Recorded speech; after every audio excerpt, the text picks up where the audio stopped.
Okay, sounds like this might be a really good time for us to get started. I just wanted to say a couple things. First of all, it's really great to be here with Principia, and I should say with the Principia venue, and with the Friends of Elliston, representing a great effort to try to advance the continuing use of the Elliston estate. I want to mention that the real purpose of our evening tonight is not so much to inform, but to be informed. We're interested in gleaning as much as possible ideas and, inspiration from our audience that can help us in determining what you're soon going to be hearing about the highest and best use of the Elliston estate. Can we give it any more time at all, or are we ready to get things started here? All right. I want to mention that then being a Principia alumnus, it's always really appreciated for me to be able to be back in a fold where we can exercise some of the principles that we always are taught and instructed in Christian Science. One of which is a rule for motives and acts. And I wanted to just touch base on this very briefly because I think the application in this particular instance, dealing with the Elliston estate, is incredibly important and direct. The top line, the first sentence, neither animosity nor mere personal attachment should impel the motives or acts of the members of the Mother Church. Now, while that is a statement that all Christian scientists are very familiar with, still, in its context as it relates to our work going forward with Elliston, it's very important that we remain incredibly objective and open to fresh and good ideas without that sense of personal attachment. And I just wanted to take a minute and just touch base on that. In fact, what we actually need as we're approaching our work with Elliston is a great deal of fresh thinking. What has taken us to this point, as you saw with the video, somewhat of the overview of the Elliston grounds and structures as they exist today, there's a reason why they're in this condition. And to continue with the same efforts that brought us to this point in the first place are not going to work. We have to come up with altogether new thoughts and fresh ideas about how to revitalize a very notable landmark and to keep its place and its service to our community vital.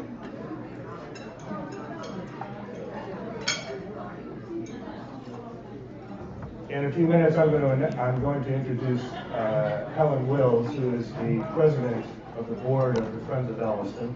But just first, I think it's a good idea to understand the structure that we're working with in terms of the advancement of the effort to conduct the feasibility study. Now, the feasibility study is designed only to take us to the point where we can see clearly the direction that the effort should take. So beginning at the top, we've got, of course, Helen Wills, the president of the board of directors, and she'll be up here shortly to introduce other board members. We are ourselves Metropolitan. I am a principal of Metropolitan Build, and we have been selected to conduct a feasibility study to determine a few of the different things: the development feasibility, the design and budgeting facets, and assuming all of that moves forward, we will also then be working in the construction management capacity. This position, community liaison, is one that we recognize that we really need and is essential for this effort to both work inside of the context of the Principia community and on a much, much larger scale outside of the Principia community. Under Metropolitan, we're going to be functioning as financial planner. We will be working very closely with historic consultants as we advance our work. The Director of Professional Services is essentially me. We're going to be conducting our research, developing the architecture, which you'll see some of this evening, as well as different engineering aspects, and then involving specialty trades. We will also be guided towards identifying a director of fundraising, which is important, in fact essential for this work to continue. Did that one. I want to start by just identifying architecturally the facility of Eliestoun that we're working with. And we're starting in the basement. As most can recognize, this is somewhat of a determining principle, if you will, for how the rest of the structure comes together. What I want to mention is that for our structure, the main building at Eliestoun, the exterior is all a load-bearing masonry. It's rubble stone foundation, and all of the structure above is supported here on perimeter walls. The main interior bearing beams are shown in this slide, and these project up through the structure and pretty much determine the room layouts for everything that happens above. Keep doing it, sorry. So what we've done in terms of trying to identify for Eliestoun some of its flexibility and its potential use, we began by trying to just see the different areas that it could potentially support. We're not saying this is it. We're simply saying these are flexible enough to achieve these uses.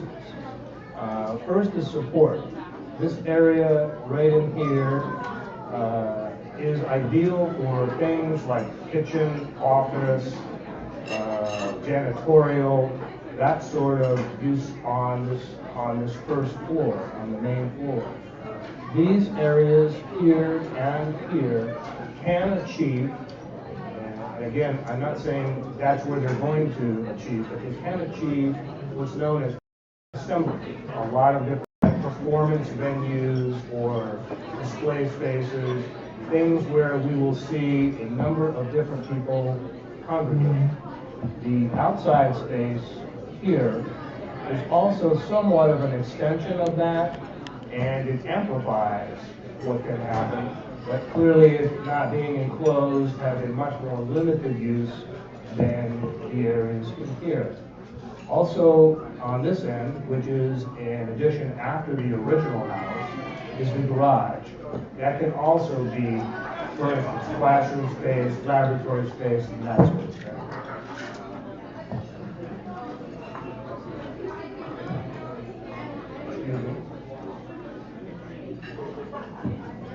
Okay, second floor, the area directly above that main floor, in terms of how the home was originally conceived, these were essentially the family areas for the owners of the estate, and these were more the support areas for like staff and groundskeepers and those sorts of things.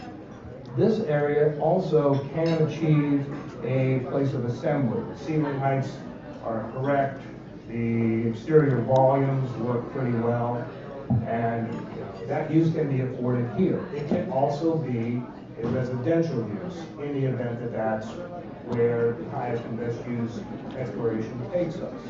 On this side, however, because the roof slopes and because the geometries of these rooms and the structures are so much smaller, it's almost it's extraordinarily difficult to take them out of the residential usage. The third floor, very similar. It's pretty much going to need to be and remain a residential.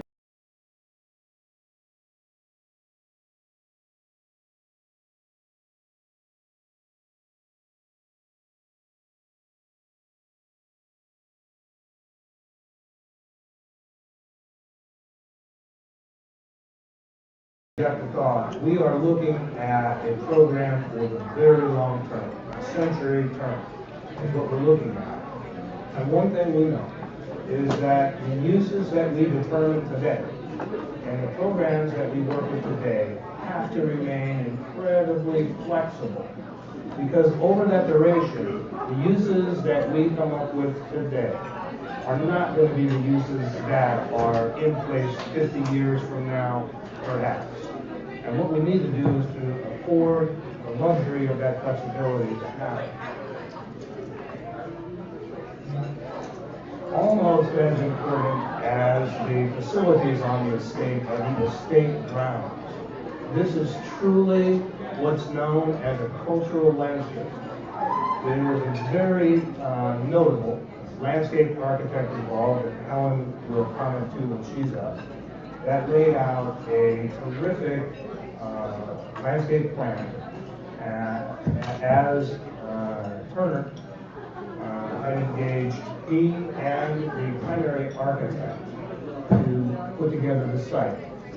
It's important that that is recognized and that we look at, to some degree, the support of the cultural landscape or the estate buildings themselves, as well as the sustainability of landscape design that might diffuse out into the rest of the works. But the areas right around the estate are incredibly important to recognize their cultural significance. All right.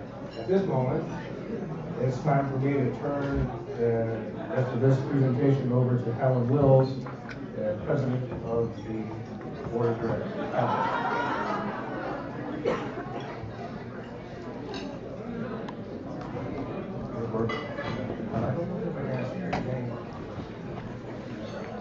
Before we get started on my notes, I wanted to introduce the other members of the board of the Friends of Eliestoun. And if you would stand so people can see you, Jonathan Hosmer, Jerry Lewitz, Laura McMullen, and we have two student reps, Robbie Butler and Ellie Miller. And I also want to give a special note, I know Alice Durbin's not here tonight. She's a former board member, as well as Brandon O'Neill, who's our first student rep. Okay. Yes? Before you leave that slide, can you just read What these are? right? This is a pond. This says vineyard and garden. You can't hear me. I'll stand over it. This is a pond. This is a vineyard and a garden. And this is where the little office building is. These were stables. This is the house itself that says dwelling. I believe that is the location of the pagoda, which isn't there right now. And this is the location of the original ice house. Sure. Okay. How did Eliestoun come about? There was a man that was traveling up in the area, General James Semple, and he fell in love with this area. He later became a senator of the state of Illinois, and he founded the village of Eliestoun. One of his children was Lucy Semple. Lucy was very prominent in St. Louis society and was referred to in the newspapers as the Queen of St. Louis. One of her children was Ada, her youngest daughter, and Henry Turner was courting Ada and got to know this area and fell in love with it as well. So after he asked her to marry him and they got married, he, if you guys are familiar with Pride and Prejudice, he's like Mr. Darcy. $10,000 a year he had. As a young gentleman of 28 years old, he wanted to be a gentleman farmer. So he purchased over 700 acres up on the bluffs and hired managers and so forth to help him take care of it. The family would often summer into East Massachusetts and became aware of the work of an architect, Alexander Wadsworth Longfellow. And if his name sounds familiar, he is indeed the nephew of the famous poet. He studied at Harvard, at Boston Tech, at Beaux-Arts in Paris, and after he completed his studies, he wanted to work where anyone in architecture would want to work in that age, in Chicago at the offices of Henry Hobson Richardson. He started working for him in 1883 and worked for him as a draftsman until Richardson's passing in 1886 when he opened his own office. He is essential to the style, obviously, he's the architect, of the shingle style architecture with the huge wraparound porch here in the middle of the Midwest. Henry Turner loved that style, and when he invited Wadsworth Longfellow to come to the area, they both agreed that this would be perfect. But instead of looking out on the Atlantic Ocean, they're looking out on the Mississippi River.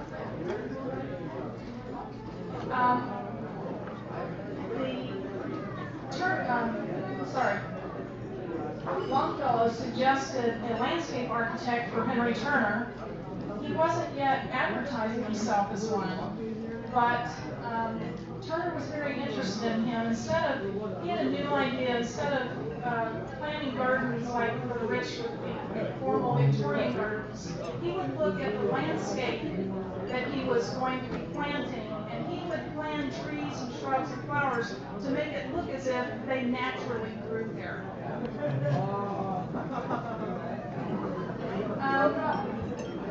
Henry Turner was sometimes a necessity and innovator.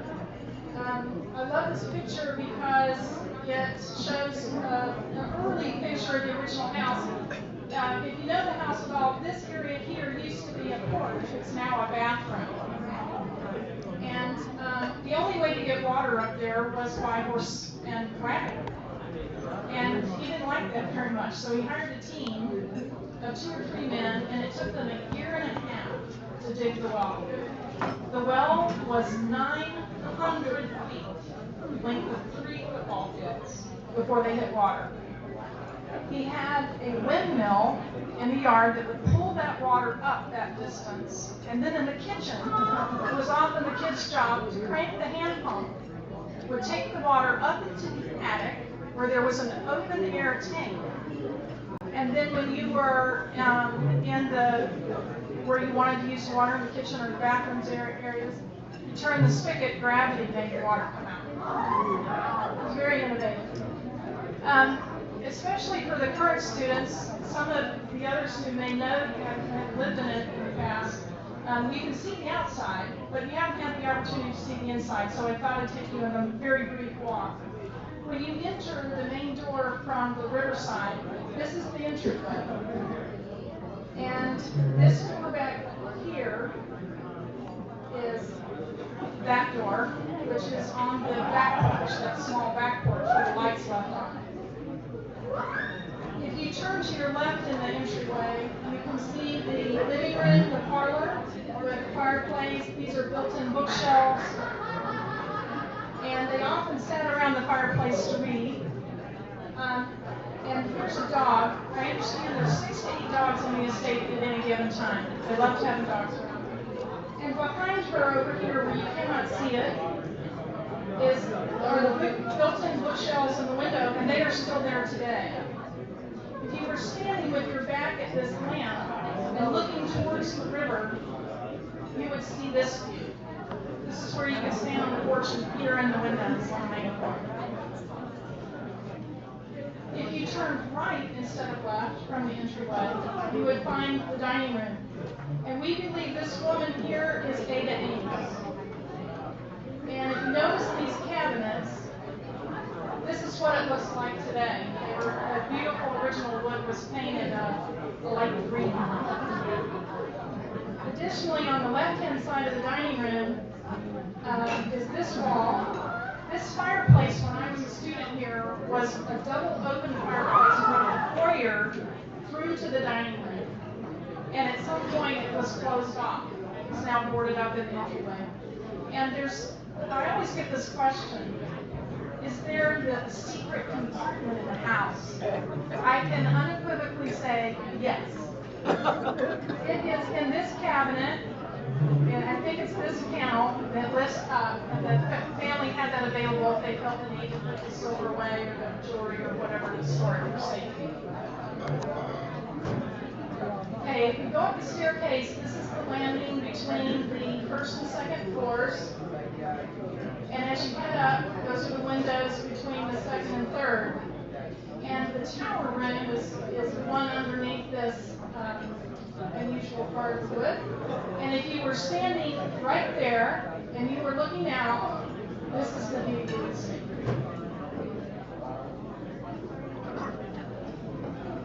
The Friends of Eliestoun had to do a lot of learning about not-for-profits, 501c3, all of those types of things. And as we thought through it and prepared the paperwork, we had to define a mission and a purpose. They're very similar to one another, but we realized we don't want to end up back where we are. Everyone loves the house. It has architectural importance. There's no question about the beauty, but we don't want to redo it and end up back where it's not being used and being kept up. So we recognize we need something more, and it needs to be something that can help sustain it and hopefully also generate income. So, with that, I will introduce Jay Simon. He's the other part of Metropolitan Build, and he's going to help get us going through the evening.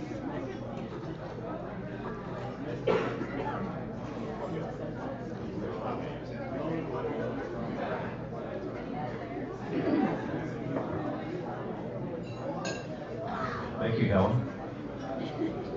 What a great turnout.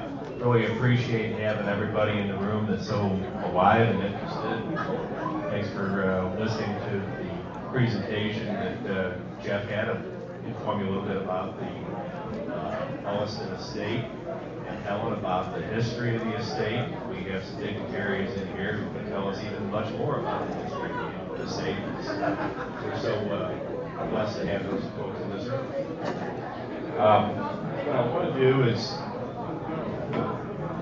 What I want to do is begin with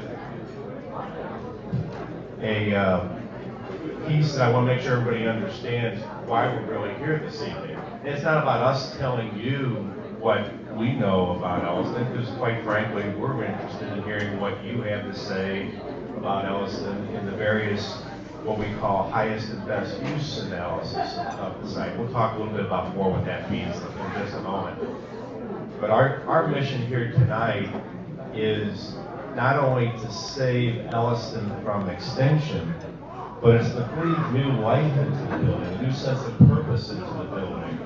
And we're trying to understand what the best use and the best purpose for this building might be. Jeff gave you some ideas about what the limitations of the house are. But it's a 5,500 square foot home that was a private residence. And that worked well as a private residence for so many years. But in the repurposing, the reutilization of that residence in different fashions that now have it on the verge of extinction. So obviously, we need to rethink where it is going from here. So you're part of that process this evening. And I put on here, think of this room tonight as a small business incubator, and you are all entrepreneurs who are looking to help us revalue and repurpose this home.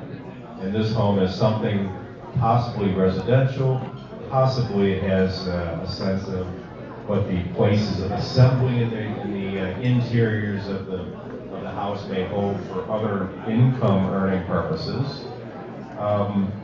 And the beauty of the estates and the grounds, I mean, they're not utilized now. Maybe they could be utilized a lot better and for reasons that we may or may not be thinking about or have thought about at this point in time. And then hopefully we have those in the room who have that sense of how do you make money in a 501c3 environment, because the Friends of Eliestoun is a charitable organization.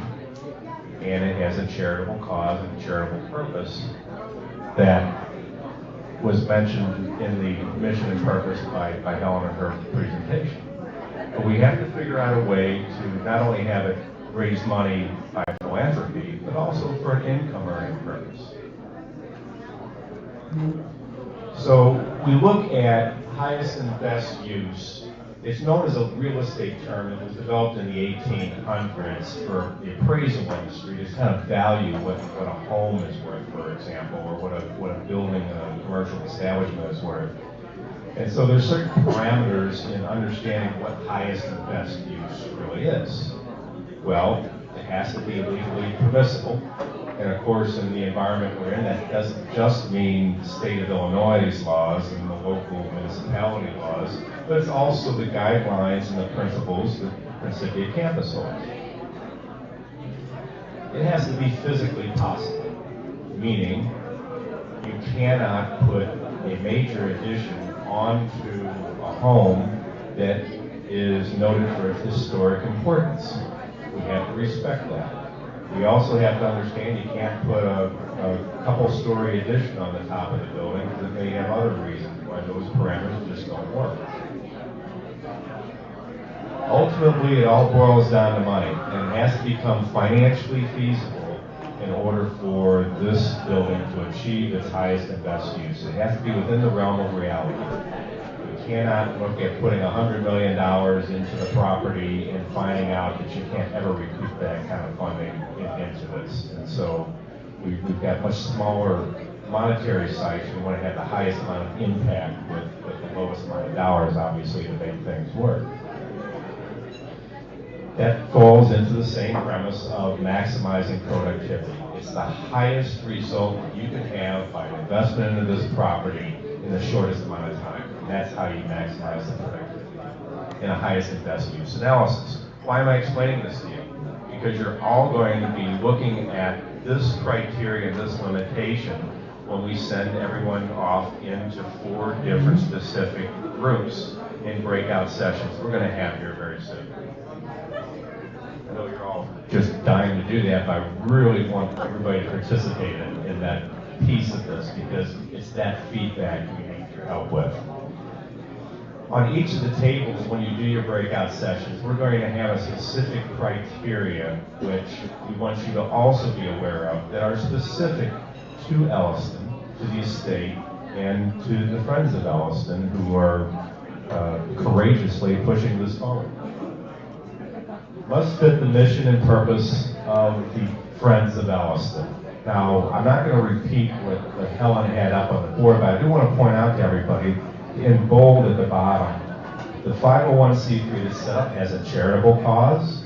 It's for religious, educational, and scientific purposes. So those are the realms of importance as we need to measure this to fit the mission and purpose of the Friends of Eliestoun.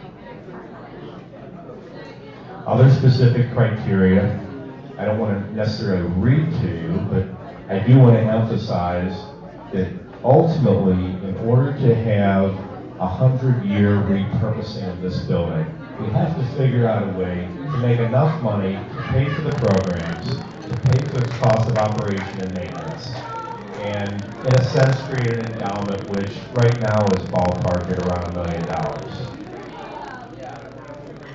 We must also look in terms of the preserving historic significance of the building. Jeff mentioned about the cultural landscape. We want to make sure we have a sustainable landscape as well. We'll get into that in further conversations. It does need to have a sustainability sense to it, whether that's economic, educational, environmentally sustainable for the long term. That means that when we replace things in the home, we have to make sure that we don't have the least cost item because we want something of the longest gain, as well as from an energy standpoint. We want to make sure that the operational cost is kept at an absolute minimum. Last and not least, it is critically important that everyone realize when we repurpose the building, we have to make sure that it is unique and specific to the characteristics of Eliestoun. For example, on the Principia campus, we have lots of dormitories, we have lots of residential student housing, we have lots of classrooms.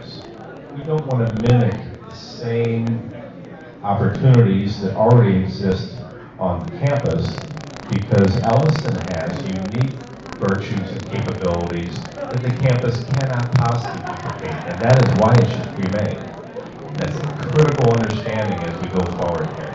It is a unique, differentiated purpose, dissimilar from the Principia campus as a whole, because in actuality, this is sort of a private venture that is different than being funded by Principia. It is not funded by Principia, it is funded by private money. Along the lines of the educational opportunities, the purpose of Elliston is to further those educational opportunities. And a few examples of those things are listed here on the caterpillar that Kristen Serafini has so graciously given us for our use. An example of that is there could be a class that develops just from the act of doing a historic restoration.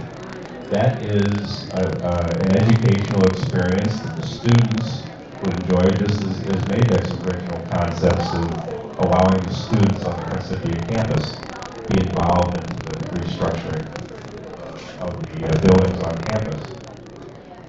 It could have religious uses such as weddings and Christian Science associations, scientific uses, the educational uses. These are all part of the charitable cause in which the Friends of Elliston is established on. So in a few moments, we're going to break into 4 groups, and our purpose in breaking into those groups is learning what I was hopefully able to communicate to you on the highest and best use principles. And we want to understand from you, what do you believe the highest and best use is? And why do you believe it's the highest and best use? And boy, if you could really go with it, tell us how you'd be able to make that happen. You are the entrepreneur, and I want to invite all of you to this thinking process. This is our own think tank to be able to help us come up with some thoughts and ideas and expressions why this would really work best. We have 4 different places in the room that are set aside for gathering places initially that follow the same format that you see on the screen right now. The residential uses are located over here on my left. The places of assembly are located over here on my right. The estate grounds is an assembly place that we have also on my right, but further down the wall. And to confuse you even more, the income side of this is on the left-hand side of the house as well. And let me just sort of explain what the goal and purpose is in each of these groups. As you see on the board, what is the highest and best use? What is the highest residential use? Could it be something along the lines of a senior living facility? Could it be something along the lines of a graduate residential experience? Places of assembly could also be something that is more along the lines of different meeting places where you can actually rent out and create an income capacity for places that you assemble and meet at. So before we break into those groups, what I'm going to kind of do is just give you a quick rundown of what we're going to accomplish when we get there. What I'd like everybody to do, and hopefully it looks like everybody's finished their dinner and hopefully you get enough to eat there. What we can do is go to the area that you have the most interest and inspiration about in terms of where you think you can offer the greatest contribution for your thinking that you have here in your collective intelligence here this evening. What we'll do when we get everybody in those groups, we'll divide everybody up in small groups of probably 5 or 6. In each group, we'll have a combination of board members and non-board members, obviously, in the group. Any board member that's in a group is going to be the captain of that group, and the purpose of the captain is going to be to keep your group focused. There's a lot of distractions out here, there's a lot of things going on, but we have a very short period of time, i.e. about 15 or so minutes, that we're going to break into these sub-session groups. And the captains need to keep your group focused. In the first 5 minutes or so, look at brainstorming ideas, free-thinking those ideas. There are no bad ideas, and get all the ideas on the table you can. Then apply the criteria that you have with you to try to get that, understand what you believe is the best and highest use of the great ideas that you come up with in your groups. And the captain is going to be the one that comes back up at the end of our breakout session and post on the different areas where you are focusing your attention to all your great ideas. And I want you to circle the ones in a colored marker that we're going to give you and have a 1-minute ability to tell us why you think that is the best idea for Elliston under that use. Sounds simple, right? All right, I'm John Haas, and I was in the Place of Assembly group, and you probably can't read this online, but we had some good ideas, and these are not really exclusive of one another. We narrowed it down to just 2 to talk about for a second, and they were as a corporate retreat, which I think the income people might like, and as a rentable space. We talked about weddings, banquets, other sorts of retreats. We're hoping these capture and embrace the isolation of Elliston as a really good component. Good. Just sort of make it open saying Was there one that stood out as better than the other, or what was your number one? I'm going to go with rentable space because that's pretty much all of them. Although as an academic use, we talked a lot about the connection to Principia in terms of having classes or scholar in residence types of academic connections to Principia. So state and grounds, our captain. Thank you. I'm Tom Fuller. One of the remarkable things is what surrounds the area. We have, for example, timber rattlesnakes, an endangered species. We have the Eurasian tree sparrow, a bird that can only be seen in a handful of places in North America. It's one of the few places where you can see 300 species over the course of a year. There are probably only 7 or 8 places like that in all of North America. Sue and I have seen 153 species of bird on the campus itself. So we're thinking about biological groups, Sierra Club, environmental groups, academic groups interested in biology and the environment, educational seminars. These could be much smaller than a big full-blown event. And these kinds of groups certainly don't want to meet in a hotel by an airport. So you've got a perfect setting. They can come here, they can have their event, their conference or educational seminar, etc., and then enjoy the biological surroundings. So I think that makes very good use of the unique biological setting of Elliston.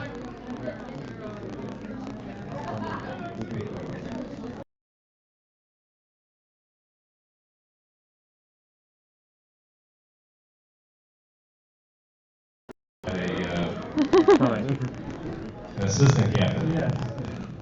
Number 2. So I was the captain for income, and we came up with 2 selections. We really couldn't decide, and I'll try and narrow it down as I talk. Our first one was looking at a senior community living space where we could have friends of Principia who have been around for a long time, who would love to still be here, be able to live in Elliston in 3/4 of residential space, and take advantage of the things that we have on campus and be a part of the community still, but living close enough but separate enough that they could enjoy the quiet space to live. And one of the options that we discussed, because sometimes getting to the 3rd floor can be difficult, would be that we could build small structures around the estate that could be available, 1st floor structures that would be easy to access, and that would allow for much more people to live there. And then we could use Elliston as kind of the community meeting space. So that was our first suggestion that we talked about that we really liked. And using the main house as kind of like a village hall in a way, a more general community meeting space would lend to that pretty well. And in come from the leases that we would give to these people who would come and live in Elliston. And that would provide a pretty steady source of income, which would be pretty nice. The other one we looked at was a much more versatile use of the whole space as a hotel and spa with a restaurant aspect combined as well. That could be used for wedding venues and corporate events as well. So kind of a general bed and breakfast to hotel to kind of care facility that try to encompass all these things and also allow for a place of assembly when needed. And that was our other one. So I think we enjoyed the second idea a lot more because of the many uses that it gives, but those were our two. Hey, Robbie. Yes. The related programs. Say that again. The related programs we talked about. Yes, they could. Both of these would offer ways that the students could also be involved to learn that. Is that correct, Matt? Okay. Thank you, Robbie.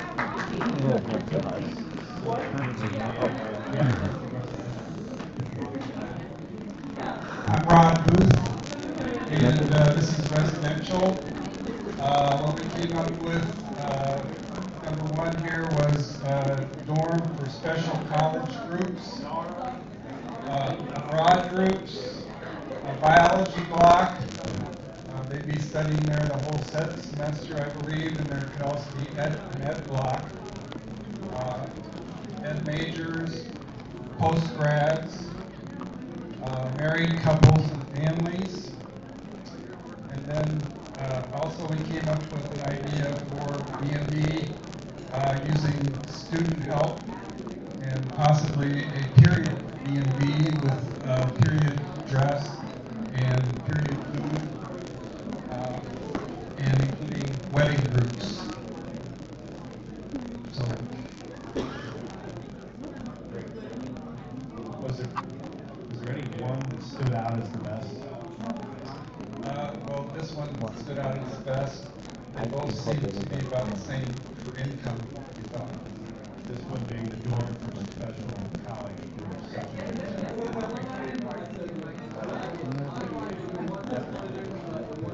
Got to project better. Thank you. Everybody did a great job. Now, what we want to be able to do as we wrap up, because I understand 7:15 is sort of our wrap-up time, and we're trying to, as much as possible, just sort of take and absorb this in as you all have educated us in your thoughts and ideas. Jeff, you want to take a few quick comments of what you see?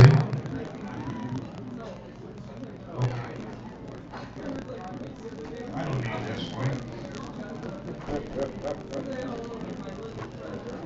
I think that's working. Right. Everybody hear that okay? Right. Possibly in thinking summarily about what we heard this evening, there's an awful lot of feedback having to do with events, specifically weddings.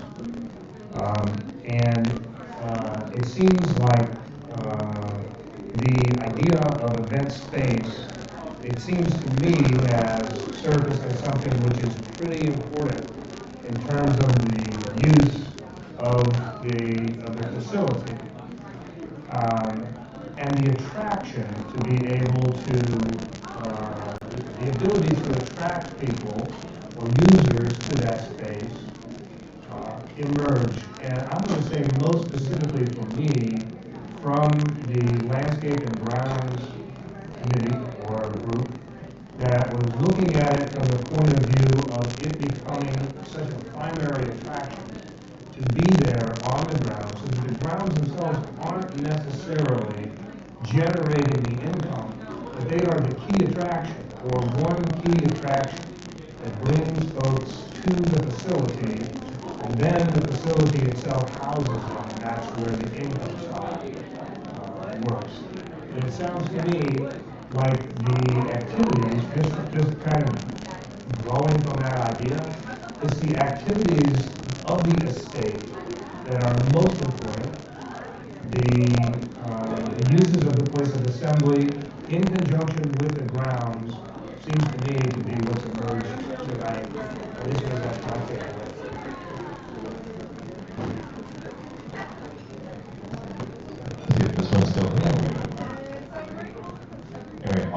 comments.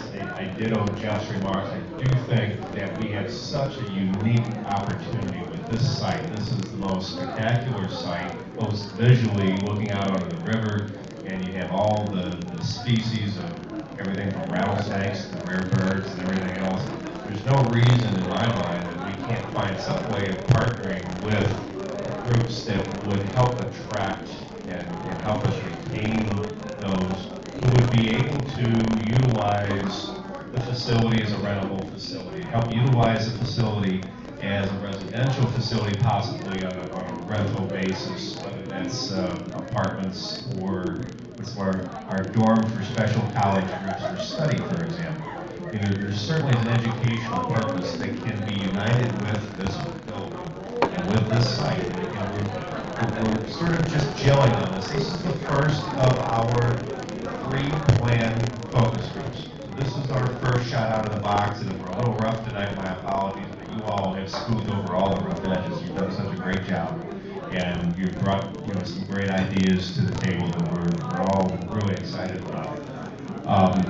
What I want to make sure that we do in wrapping up is we got a couple announcements for getting involved, and hopefully this experience tonight inspires each and every one of you to want to be further involved in the opportunity to further the Elliston estate, as well as join the Friends of Elliston. They're looking for board members, they're looking for volunteers, they're looking for all the help that you can possibly give them. And it's frankly, we're starting out here, we really need your help.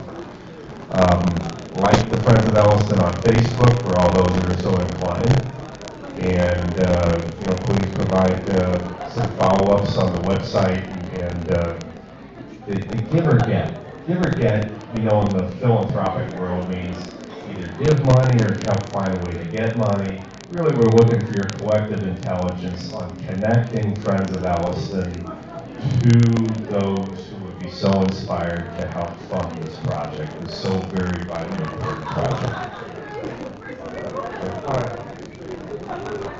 I think that from here, what you can expect is that our company, Metropolitan, will be working closely with Friends of Elliston to put a summary together of what we gleaned out of this evening. It'll be something then that we will post on websites and make sure that at least essentially the harvest of this evening is brought to some crystallization, and we can put that out there. Now, I know a lot of people want to get out of here, but I also think it's a great idea to just open this up at this point to just questions. Is there anything that's out there that you might want to throw out that you want to, kind of voice? No? Leslie. As we were going over the state grounds, I realized what was later said, that the greatest asset of the site is view. And so we can make a beautiful site that will have a view that you cannot see anywhere else in the metropolitan area. And I think that is one of the big selling points for people from St. Louis, especially. Right. When we were talking about grounds, and when I was thinking about the college campus as being significant architecturally, and this building is significant architecturally, wouldn't that also be a draw, either for funds, historic buildings, but also that would draw people to come? There are bugs on the campus with, what's his name? Bernard Maybach. It's been a while. That both sites would draw people to come and see the architecture. None of us talked tonight about how cool the house is architecturally. Well, thanks for making that comment, and I appreciate that. I think part of what I heard you say, and I could be wrong on this, but part of what I heard you say was, are we seeking recognition of the historic character and significance of Elliston. Did I hear you say that? That was part of what the comment was? And I think the answer to that is this, or one answer is this anyway. We would love to see Elliston on the National Register of Historic Places.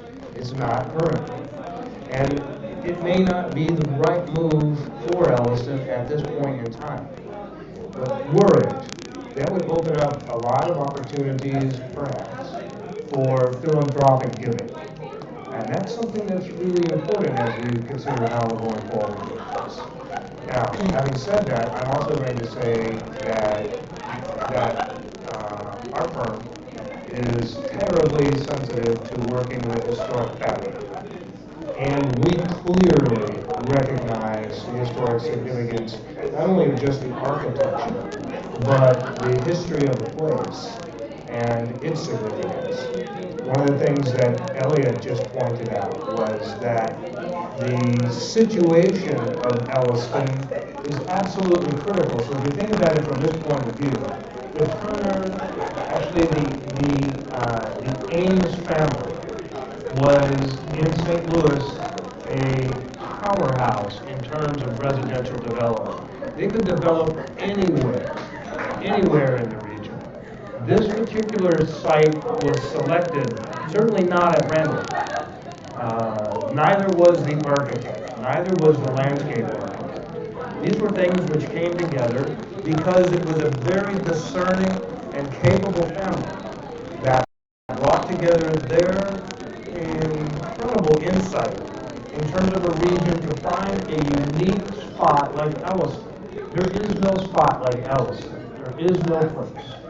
And so I think that Elliot's observations about, its particular position and situation, the views, the topography, the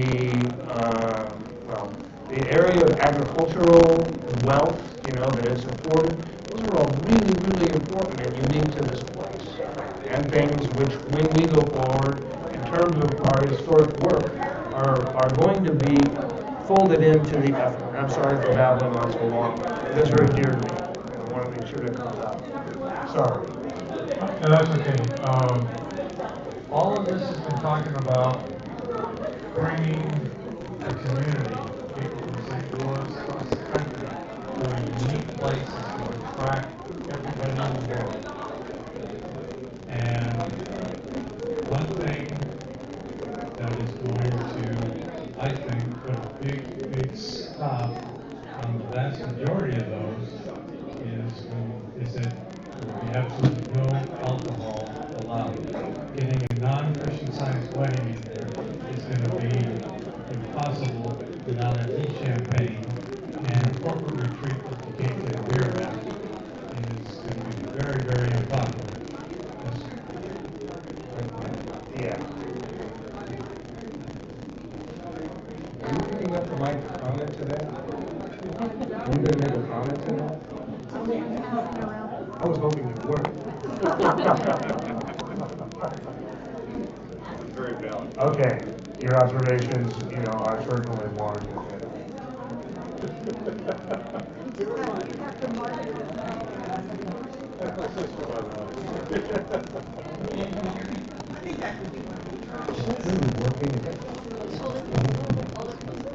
That's one of the attractions of this drive. Very important for some corporate retreats. Okay. Can you repeat? There are conditions that we really have absolutely no control over. Although that concern and consideration is certainly one that cannot be overlooked.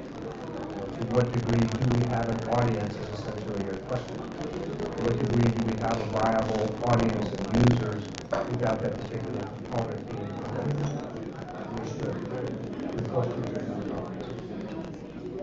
Thank you, everybody. We're ready to wrap up. I just want to make sure everybody's aware that beyond this meeting this evening, we will be holding 2 more focus groups, one with the community leaders, the business community as a whole throughout ELSA and St. Louis metropolitan area to some extent, And that will happen in December. The date has not been set nor the place. Anyone who wants to give us their email or contact information that hasn't already done so this evening, we will make sure that you have an invite to that experience.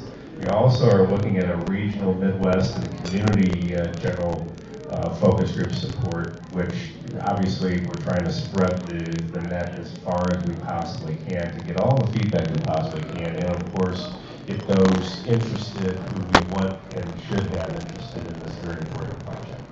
So thank you all for coming this evening, and we really appreciate your